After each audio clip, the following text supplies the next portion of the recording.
Hi hello Namaste from Indian किचनमध्ये आपलं मनापासून स्वागत। होळी आलेली आहे आणि होळी म्हटलं की पुरणाची पोळी हे आपल्याकडे समीकरण ठरलेलं आहे। लुसलुशीत आणि मस्त अशी मऊ पुरणाची पोळी कशी बनवायची हे आपण आजच्या व्हिडिओमध्ये बघणार आहोत। आपण आज पुरणाची पोळी मुगाच्या डाळीची बनवणार आहोत। बरेच जण चण्याच्या डाळीची बनवतात, पण बऱ्याचदा असं होतं की आजकाल डॉक्टर सांगतात चणा डाळ खाऊ नका, काहींना पोटदुखीचा त्रास होतो, अजून बरंच काही। आपण इथे मुगाच्या डाळीचं पुरण आज बनवणार आहोत। यासाठी इथे 1 वाडगं मी मुगाची डाळ घेतलेली आहे। साधारण हे पावशेराचं वाडगं आहे। तुम्ही कितीही डाळ घेतली, कुठल्याही मापाने घेतली तरी तेच माप आपल्याला पुढे कायम ठेवायचं आहे। मुगाची डाळ स्वच्छ धुवून कुकरला शिजवायला ठेवलेली आहे। साधारण आपल्याला 3 शिट्ट्या झाल्या की कुकर बंद करायचा आहे। मुगाची डाळ असल्याने आपल्याला इथे जास्त शिट्ट्या करण्याची गरज नाही। चणा डाळ घेणार असाल तर डाळीच्या ह्याच्याने 4 शिट्ट्या तुम्ही करायच्या आहेत। आता इथे कुकर गार होतो तोपर्यंत आपण कणिक भिजवून घेणार आहोत। इथे आपण ज्या वाडग्याने मुगाची डाळ मोजून घेतली होती त्याच वाडग्याने मी निम्मा मैदा आणि निम्मी कणिक म्हणजे गव्हाचं पीठ इथे घेतलेलं आहे। त्यामध्ये थोडंसं मीठ आणि तेल टाकून घेतलेलं आहे। आपण छान व्यवस्थित कालवून यात पाणी टाकून याला छान सैलसर भिजवून घ्यायचं आहे। व्यवस्थित छान आपलं जे एरवीचं आपलं पोळ्यांचं पीठ असतं इतकं घट्ट आपल्याला याला भिजवायचं नाही, त्याला थोडंसं सैलसर ठेवायचं आहे। म्हणजे पुरण भरल्यानंतर ते लाटताना आपल्याला छान एकसारखं पुरण सगळीकडे पसरेल एवढं आपल्याला ते व्यवस्थित पातळ ठेवायचं आहे। तुम्हाला मी पुढे दाखवेलच। आता आपण याला छान व्यवस्थित अजून तेल वरून लावून घेणार आहोत आणि व्यवस्थित मळून घेणार आहोत। छान याला एक 5 ते 7 मिनिट आपल्याला व्यवस्थित मळून घ्यायचं आहे। एकसारखा याचा आपल्याला गोळा बनवून घ्यायचा आहे आणि आता याला व्यवस्थित झाकून ठेवणार आहोत।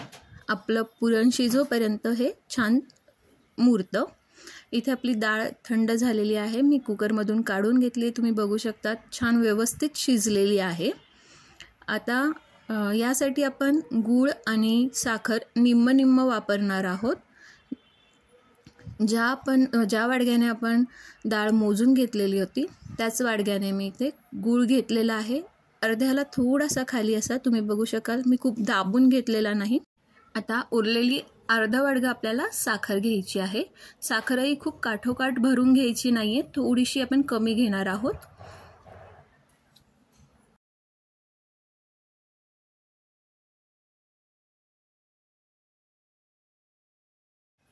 आता कढई गरम करायला ठेवलेली आहे, त्यामध्ये 1 मोठा चमचा तूप आपण टाकणार आहोत।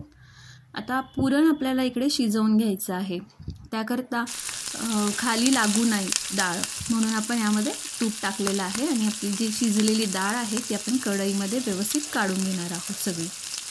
आणि या डाळीमध्ये थोडंफार पाणी असतं, ते सगळं पाणी व्यवस्थित आपल्याला जिरवून घ्यायचं आहे। ते पाणी आटोपर्यंत आपल्याला ही डाळ शिजवून घ्यायची आहे। साधारण एक 5 ते 7 मिनटं 7 ते 8 मिनटं असं समजून आपण चलूया। आपल्याला पाणी सगळं जिरवायला इथे वेळ लागतो। आणि हे कसं समजायचं, थोडं आपली डाळ जी आहे ती घट्ट होते ते आपल्याला हलवायलाही जड जायला लागतं, थोडासा डाळीचा रंगही बदलायला लागतो। खूप आपल्याला इथे लालसर करायची नाही आहे, घट्ट होत आलं की आपली डाळ शिजली असं समजायचं। आणि आता आपण यामध्ये जो गूळ आणि साखर घेतली होती ती टाकणार आहोत आणि व्यवस्थित हलवून घेणार आहोत। गूळ आणि साखर टाकल्यामुळे आता डाळ आपली परत पातळ होणार आहे आणि ही डाळ आपल्याला खाली न लागू देता व्यवस्थित सतत हलवत राहायचं आहे। साधारण पुरण शिजायला 12 ते 15 मिनटं आपल्याला इथे लागलेले आहेत आणि याला व्यवस्थित हलवत राहायचं आहे। जर तुम्ही याला हलवलं नाही तर पुरण खाली लागण्याची शक्यता असते आणि ते लालसरपणा काळपटपणा पुरणात येतो, त्यामुळे आपण याला सतत हलवत राहणार आहोत। हलवत राहिल्यामुळे हे एकसारखंही होतं. आपलं पुरण इथे आता व्यवस्थित शिजलेलं आहे, घट्ट झालेलं आहे. यामध्ये आपण 1 चमचा वेलची पूड टाकून घेणार आहोत. त्याला व्यवस्थित हलवू आणि आपल्याला इथे एक अर्धा चमचा जायफळाची पूड टाकायची आहे. जायफळ पूड जास्त टाकायची नाही, अर्धाच चमचा टाकायची आहे. वेलची पूड आणि जायफळ पुडेने पुरणाला सुंदर स्वाद येतो. तुम्ही इथे बघू शकता पुरण अगदी पटकन खालीही पडत नाही आहे आणि चिटकूनही नाही आहे. आपलं पुरण तयार आहे. आपण आता हे वाटून घेणार आहोत. याकरता तुम्ही अशी जाळीही वापरू शकतात. जर तुमच्याकडे पुरण वाटायचं भांडण नसेल तर ह्या जाळीनेही व्यवस्थित वाटलं जातं. आपलं पुरण सगळं वाटून झालेलं आहे. मी तुम्हाला कढई दाखवते, बघाल तुम्ही खाली कुठेही लागलेलं नाही आहे. आपण सतत ढवळत राहिल्यामुळे व्यवस्थित झालेलं आहे. इथे आपला गोळाही आता छान मुरलेला आहे, एकदम छान सैलसर झालेला आहे. छान तारही त्याला सुटते आहे. म्हणजे आपलं पीठही इथे आता व्यवस्थित तयार आहे. याला आपण थोडंसं एकसारखं करून घेणार आहोत आणि लावण्यासाठी इथे आपण जे कणिक आणि मैदा एकत्र करून घेतलेला होता तेच पीठ आपण इथे लावण्यासाठी घेणार आहोत. आता याचे छोटे छोटे गोळे बनवायचे आहे. खूप मोठे गोळे करायचे नाही, कारण पीठ आपण छान पातळसर भिजवून घेतलेलं आहे आणि ते लाटताना व्यवस्थित पसरतं. त्यामुळे मोठा जर गोळा घेतला पिठाचा तर पोळी खूप मोठी होते. आता ज्या साईजचा आपण इथे पिठाचा गोळा बनवून घेतलेला आहे त्याच्यापेक्षा जास्त पुरण आपल्याला इथे घ्यायचं आहे. म्हणजे त्याच्या 1.5 पुरण.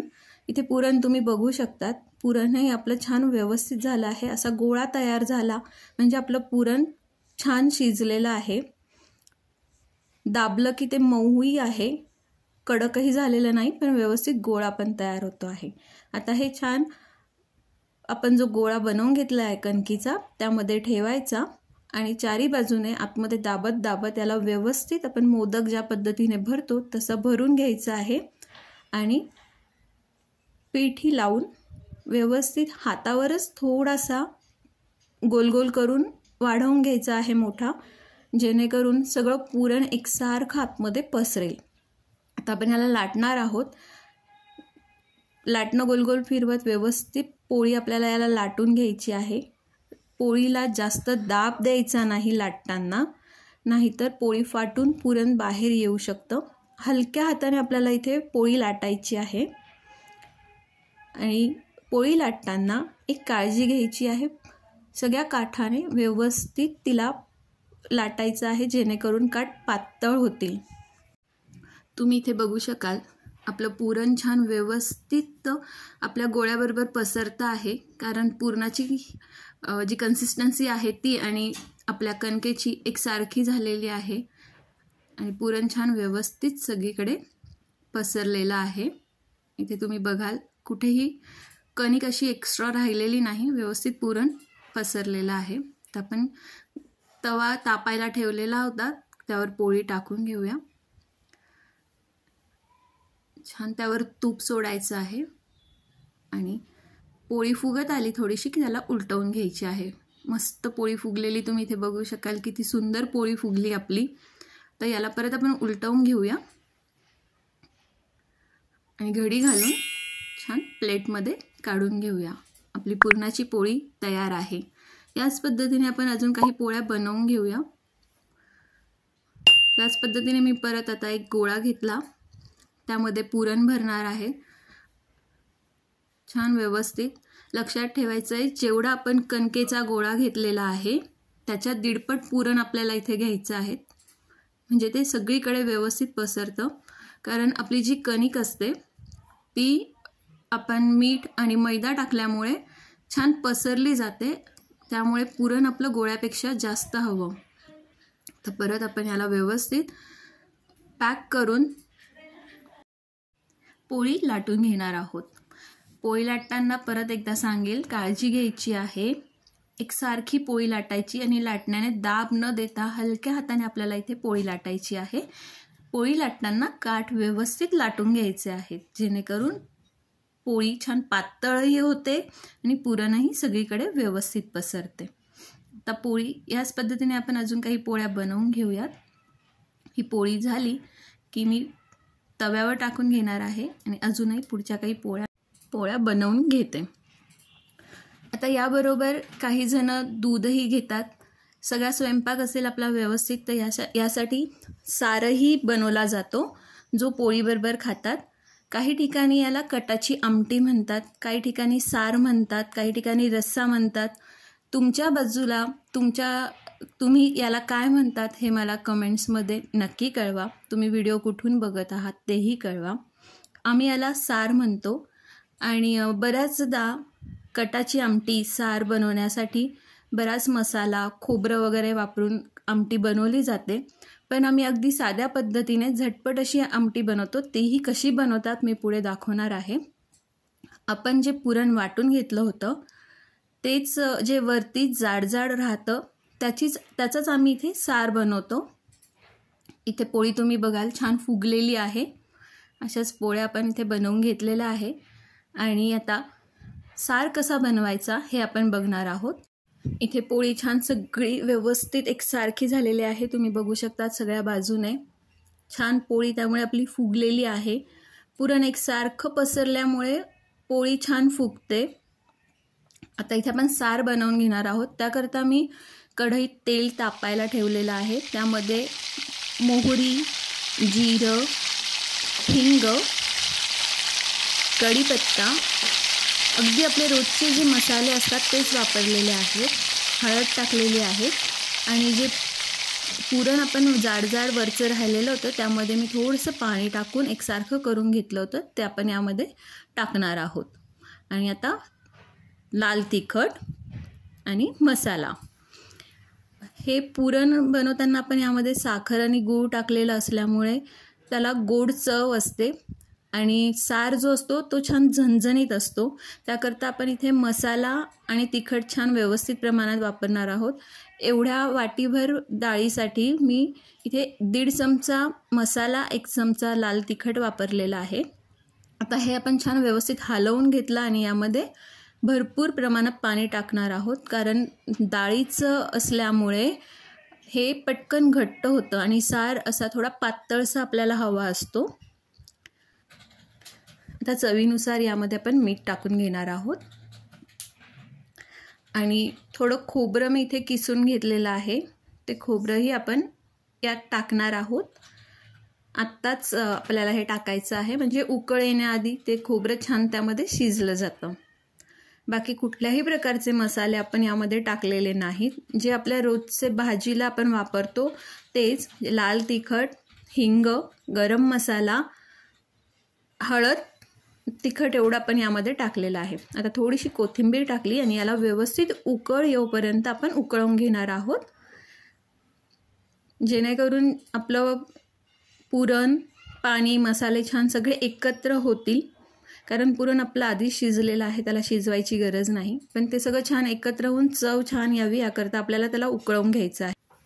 आपला सार तयार आहे. गॅस बंद करून आपल्याला आता याला बाउलमध्ये काढून घ्यायचं आहे.